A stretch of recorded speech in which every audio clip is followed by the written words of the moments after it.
And now it's time for Houston's hottest relationship advice talk show, Love in Black with Tory and Teri. This show is sponsored in part by Gracie's on Kirby in Houston, Texas, and the Carrabba's Family Restaurants. And now your hosts, Tory and Teri. Hey, and welcome back to another episode of Love in Black with Tory and Teri. What an amazing week, you guys. We thank you all that tuned in last week. You guys lit up our website. Oh my goodness. All during the broadcast last week. It was just lit up. Wasn't it wonderful? It was great. You know, we were so excited to see you guys, not just on the website, but on our social media channels as well. Yeah, don't forget, I Forever Will Christian Marriage Counseling is our practice, and we can be reached via our website, iforeverwill.com.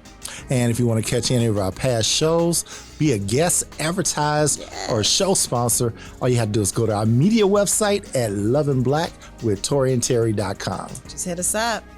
You know, last week we started to give you some insight into the dynamics of our marriage, which was kind of new for us, actually. We've really never done that on in media. And it's how, we talked about how we navigate, right, through the work-life balance of being in business together, media partners, and a married couple. And it's not easy. But if you want anything, you have to work at it twice as hard. Yeah, as with anything. Twice. As with anything, you really have to work twice as hard. And in our case, you got two people living together, operating as one, trying to maintain balance and harmony, all while getting things accomplished. And this is most importantly, try not to get on each other's nerves. Ooh, say that louder for the people in the back. Try not to get on each other's nerves. One of the first things we discovered in order to achieve balance in our relationship is being able to be on the same page. In being on the same page, you're able to communicate more effectively, as well as see things from the other person's perspective. Yeah, that's why we start out all of our clients with a simple love assessment called the 5 Love Language Test from Gary Chapman. And that's the one we like to administer. We love it because it shows people how to express and show their love. Yeah, love languages are not another language, but they relate to human psychology. So think of it like this. These are the 5 love languages. And I always mess that up, so I'm going to say it again because it's a tongue twister for me for some reason. The 5 love languages. Okay, here we go. 1, words of affirmation. 2, quality time. 3, acts of service. 4, receiving gifts. And 5, physical touch. Yeah. And, these 5 areas of human needs are innate in each and every one of us.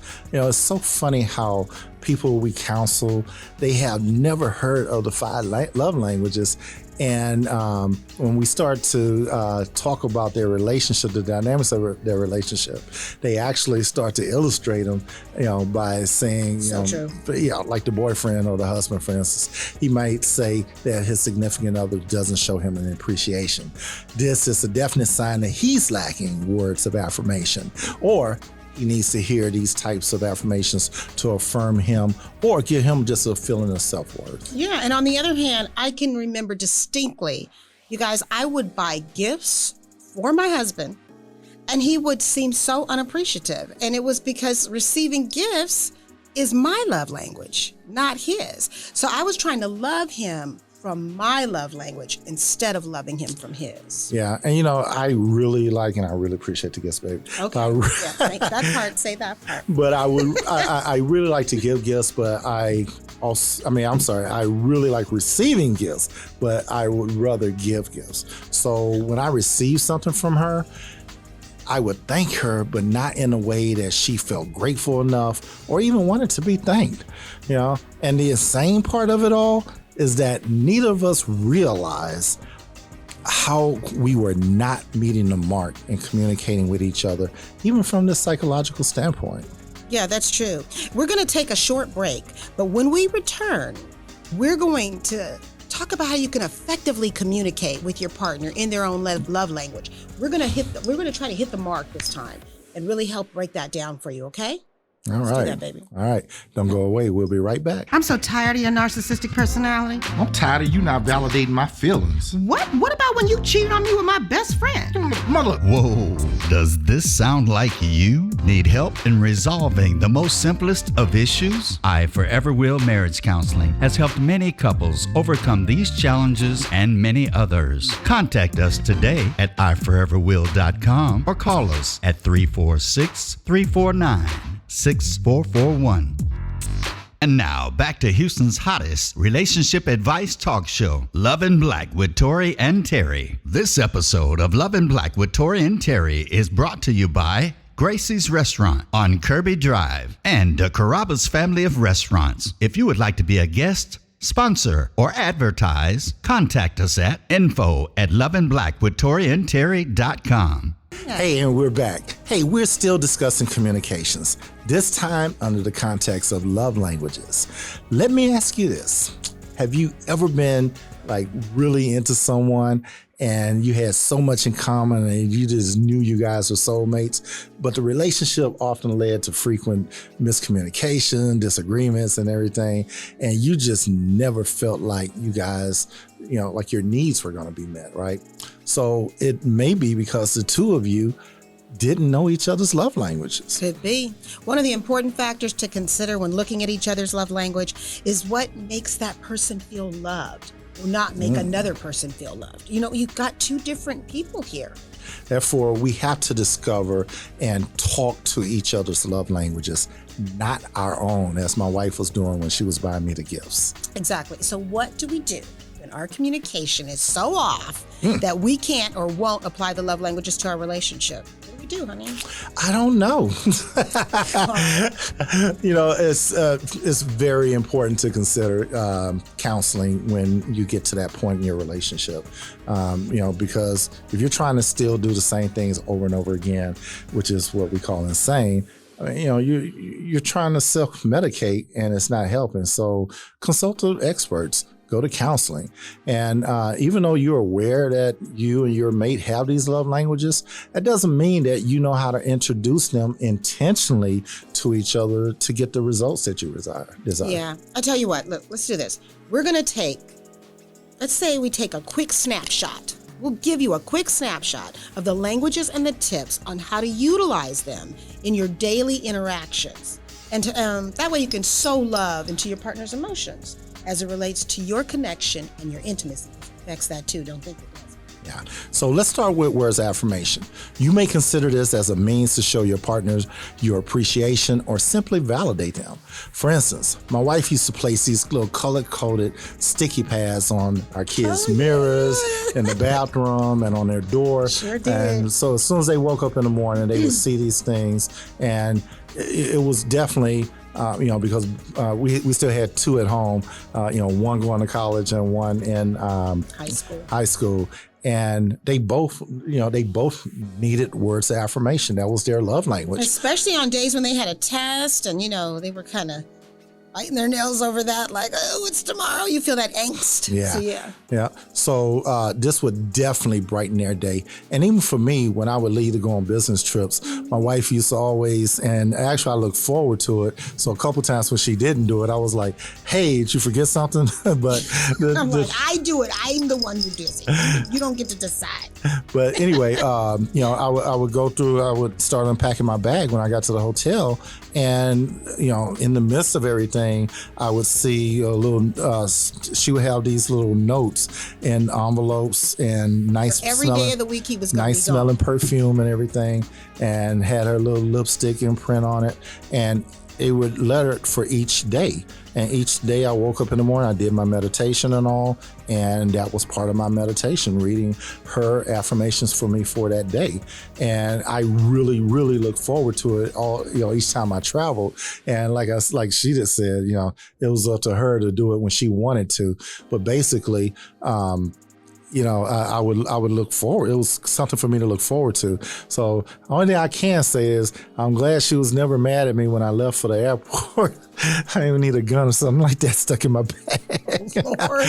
Anyway, since receiving gifts is my love language, my husband would listen when I would mention if I wanted an item, whatever that may be, whether it be a handbag or, just whatever. He would listen and would always surprise me with it. It showed that not only he recognized that was my love language, but was attentive enough to get me what I wanted. And even sometimes like stepping out of the box and going a step further to get me what he would like to see me have or wear or, whatever. So it really worked out. There'd be times where I would be super surprised because, he had taken it to another level. I never buy her clothes though. She don't like me picking No, out her not the stuff. clothes. No, this is where you live. Jewelry, perfume, lingerie. You live right there. Gotcha. Anyway, quality time is another love language that should not be overlooked. This is almost as large of a complaint that we receive as communication itself. Yeah, most men think that if they're in the same room with you for any amount of time, that they're spending quality time with you. Sorry, fellas. No, but it doesn't work like that. Tell them, baby. You know, she put this back on me because I was that man that thought that just because we were He used to together do in the that. same room, same house, that we were spending quality time together, you know. I mean, hey, I was there, but I had to realize that quality time wasn't doing those things that I thought was quality time. It was doing things that she wanted to do, not just me being present but not present, so to speak. Thank you. But anyway, you know, in my not just assessment, but even when we counsel others, we tell people that quality time should consist of establishing weekly date nights, doing projects together. We always recommend that people do projects together, even watching television shows that they would not normally watch. I mean, she used to hate to watch, the Marvel series, and I don't care. She'd say, "Didn't you just see this the other day?" I could sit through every last one of them over and over again and just watch them all day and all night. But anyway, so it works both ways. But you know, when you do this, you might not even realize it, but you know, you'll end up liking or getting hooked on a certain show that the other person like. Have-nots come to mind. See, to me. we used to be like, okay, yes, we're watching it. Even Black Lightning. I like Black Lightning. That shows with that. But I mean, this leads us to physical touch. Let's move on. Physical touch is to show someone whose love language is physical touch. You'll want to do these certain things. Give them kisses, not just on the lips. Try endearing kisses such as the nose, the forehead, the hand. And then always greet them with a hello kiss, and certainly kiss them goodbye before leaving. Do that for sure. You don't want to just leave and not kiss goodbye. You never know, you know? And then when you hug them, this is my favorite because I'm a hugger. When you hug them, really hug them. Use both arms, wrap them around them, and hold them close. Truly embrace them. And then tell them what they should do in the first thing in the morning. Oh, yeah. With the hug. Okay, so this is what we're giving away our tips here. So one of the things that we tell our clients that they should do when they first wake up, greet each other with a hug. Don't say anything. Just reach for each other and hug and hold like 30 seconds. Just hold each other for 30 seconds. And then once you break that embrace, just look at them and say, good morning. Because oftentimes, how many times people go to work, they go wherever they're going for that day, and they'll have more interaction or a more positive greeting than they did with their mate when they were at home before they even left the house. So think about that. That's something to think about. And last but not least, always hold hands when you're out. Hold each other in lines. And then there's this remaining love language, which is acts of service. This is when someone goes out of their way to meaningfully help and support the other person. When the initiative is taken to ease someone of their responsibilities and their burdens, it helps them feel taken care of, and it helps them feel safe, and it helps them feel loved in return. In a nutshell, it's about dedicated time and effort, you know, using that time and effort for that person. Basically, actions speak louder than words. So definitely. You know, this covers the 5 love languages and some examples of how to apply them in your own relationships. when we return from break, we're going to discuss misconceptions and violations of love languages. Right. Ruh-roh. We'll be right back. I'm so tired of your narcissistic personality. I'm tired of you not validating my feelings. What? What about when you cheated on me with my best friend? Mother. Whoa, does this sound like you? Need help in resolving the most simplest of issues? I Forever Will Marriage Counseling has helped many couples overcome these challenges and many others. Contact us today at iforeverwill.com or call us at 346-349-6441. This episode of Love in Black with Tory and Teri is brought to you by Gracie's Restaurant on Kirby Drive and the Carrabba's family of restaurants. If you would like to be a guest, sponsor, or advertise, contact us at info@loveandblackwithtoriandterry.com. And now, back to Houston's hottest relationship advice talk show, Lovin' Black with Tory and Teri. Hey, and welcome back. Don't forget to follow us on all our social media platforms at Lovin' Black with Tory and Teri. Also, for marital, relationship, and individual counseling, go to iforeverwill.com. I tell you what, we haven't done this at all. It's our second show here.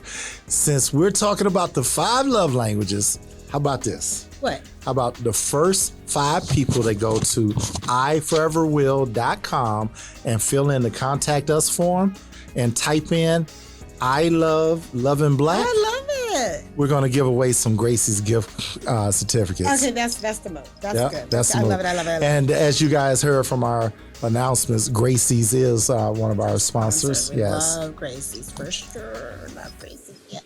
That's a great idea, as we really want to start interacting with you and getting to know our listeners here at Praise and Magic. Baby, we've been talking about how to apply the love languages in our relationships, but what about the misconceptions of love languages? One of the main misconceptions about love languages is that they're about how a person expresses love. That is so far from the truth. It is about how the person feels loved. There's a difference, y'all. Yep. The point is not to figure out how you most conveniently and effortlessly, I can say that good, right? express love, but how to make your spouse feel more valued. Yeah. It's so true. I mean, who doesn't want to feel valued, right? However, if you know and you allow this incompatibility between your love language to go unidentified, it can be a major source of tension in your relationship. And division. Yeah. Right? Yeah. When what makes your partner feel most valued doesn't come across naturally to you, simply having a label to put on that difference can make an improvement. Yeah. Another misconception, which really isn't a misconception that you need to be aware of, is that your primary love language is not only the most absolute way to make you feel loved. It is also your biggest vulnerability. It's where you are most exposed for someone to hurt you. So you got to be really, really careful. Take receiving gifts, for instance. It is relatively low on my love language assessment. That means that receiving gifts simply does not matter all that much to me. If someone I love expresses their feelings through receiving gifts, then I'm unlikely to be sensitive to it as if they, did so through physical touch, which is my primary love language.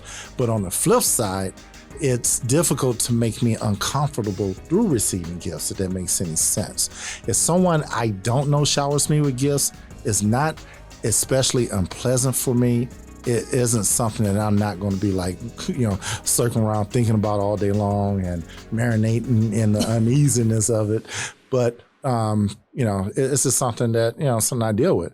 But the thing is, it's not true for people who receive unwanted gifts, even though receiving gifts is their love language, right? Sure. So, it could really make them feel disturbed. So it could backfire. Wow. So in essence, we need to be cognizant, of the opposite effect that may occur. That's interesting, baby. Yep. It may give you an insight into who they are deep down, but it also gives you power over them in a sense, which can be used for better or for worse. Exactly. That's deep. Exactly. So, Interesting. we've also been asked, can a person's love language change? And the answer is yes, but it may be in a sense that some tendencies of the other person could rub off on you, resulting in a change to the way that you exhibit love and affection. It's not unusual for for us to start mirroring our own partner's love language. For sure. And I equate it to walking with somebody, even though it's nothing physically wrong with you. If that other person you're walking with has a limp, then you're going to start just walking with a limp for no particular reason. That's deep. I mean, but it's true seriously. though. I mean, yeah, and it does. It's kind of that. I mean, just like you have your iron that sharpens iron. I mean, and especially. I mean, there's so much with that. They say the couples start looking alike. Looking like relatives after a while. I mean, but so what? Looking can like you the do? dog. I know, right? I thought about that, but I didn't say it out loud. I love you for saying it, not me saying it. But so what can you do if you've noticed your love language has changed and your current relationship is affected by this alteration? I mean, ours has changed. We just took ours recently.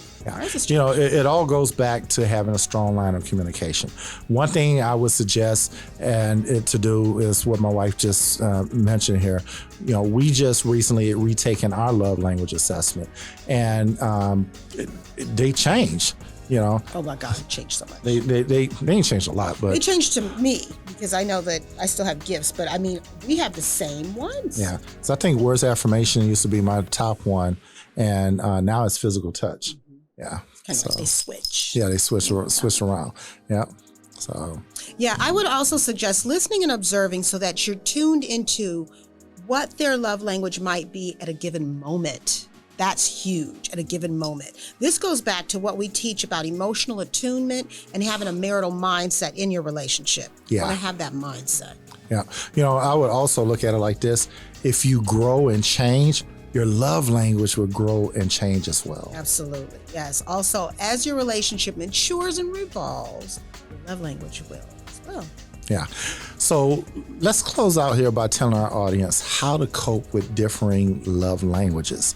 Just because you and your partner speak different love languages doesn't mean all bets are off when it comes to being in an awesome relationship. I'm thinking, here's how to cope if there's something being lost in translation. It's a frightening time because you're wondering what's happening here. We're off, and couples can sense when they're off. Mm-hmm. Know that every couple speaks the same. Not every couple speaks the same love language. I'll say that again. Know that not every couple speaks the same love language. Although you may be with someone who speaks the same exact love language as you, the same can't be said for all couples. How we express and receive love is based on our past, our present, personalities. Yeah, if you came from a family where love was expressed physically, then there's a good chance that, that may be your love language with your partner. If you didn't come from such a background, your idea of displaying love could be spending time together, even if that time is spent watching TV, movie marathons or whatever for hours on end. That's how you were brought up. So that's kind of, remember we talked about walking with the other person that has a limp? You're going to manifest those same qualities as well. I thought about it back when we were talking earlier about the hugs and the physical touch. And we do have clients that struggle with being affectionate. Yeah. Not everybody is affectionate. Again, depending on your past experiences, Definitely. Yeah, so, if you were, we say this all the time. This goes back to childhood. It does. Absolutely. If your parents were not the type of parents that showed you affection, or if you had one person that showed affection but the other one didn't, you're going to gravitate to either one of those qualities. And we say this all the time, it's so true. And for those of you that aren't from the country, this right here going to explain what you can't get blood from a turnip really means, right?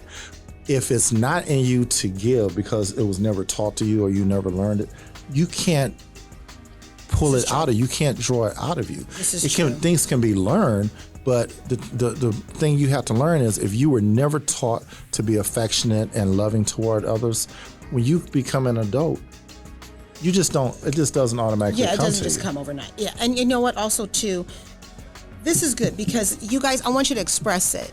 Be able to tell your mate, being vulnerable with your mate, being able to tell them that. Learn to compromise. If that is something that you have that always had, and they do need that, try to learn to compromise. Relationships are about compromise. Since you can't avoid compromise, then you need to play and give a give and take kind of game. What this means is that you need to give into being more physical.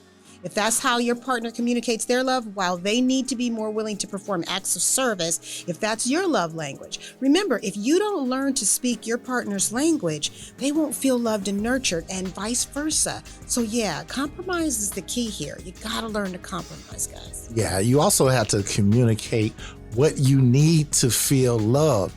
I tell our What you need. counselees all the time. I tell them to look at each other, and ask, "What do you need from me emotionally? What do you need from me? I mean, that I'm not giving to you, and or what do you need that I'm not able to satisfy you with?" And instead of going out looking for these in other places and all trying and yeah, it's a no. That's a no. That's what you guys should be doing, asking each other those questions. My wife and I, we ask each other the questions all the time, and what can I do for you today? Or what, we used to say, it was so funny because we both learned it at the same time, but we didn't tell it to each other. But one day we were like, how can I serve you today? Yeah, we got excited when we learned it too. Like, let's do it.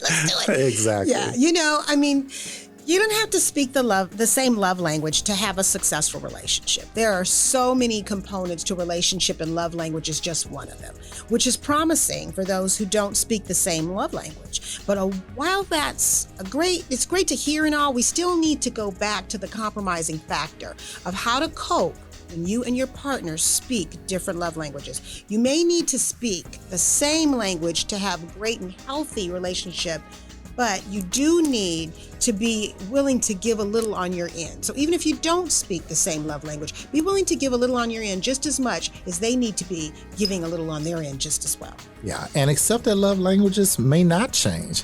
While we can learn to speak the same love language, it doesn't change the fact that our love language is what it is. With that in mind, you need to be cognizant of what it takes for both of you and your significant other to feel love and adoration. And again, you can go back to the example I just used. Look at each other, just ask each other the question. What do you need from me? Or what can I do from you? So yes, you can learn, communicate, compromise, and even tweak how you go about things for the sake of each other. But at the end of the day, if you and your partner speak different love languages, that's not going to change. Realizing this sooner than later will make coping and communicating so much easier. Yeah, learn your partner. Learn your partner. Man, what a show. We've been talking about this communication stuff. We hope that you're able to use these tools to help change and to help you establish effective communications in your relationships. Yes, you guys, we will see you next week right here on Praise and Majic. We love you. Make love, not war. See you soon. This episode of Love in Black with Tory and Teri is brought to you by Gracie's Restaurant on Kirby Drive and the Carrabba's family of restaurants. If you would like to be a guest, sponsor, or advertise, contact us at info@loveandblackwithtoriandterry.com.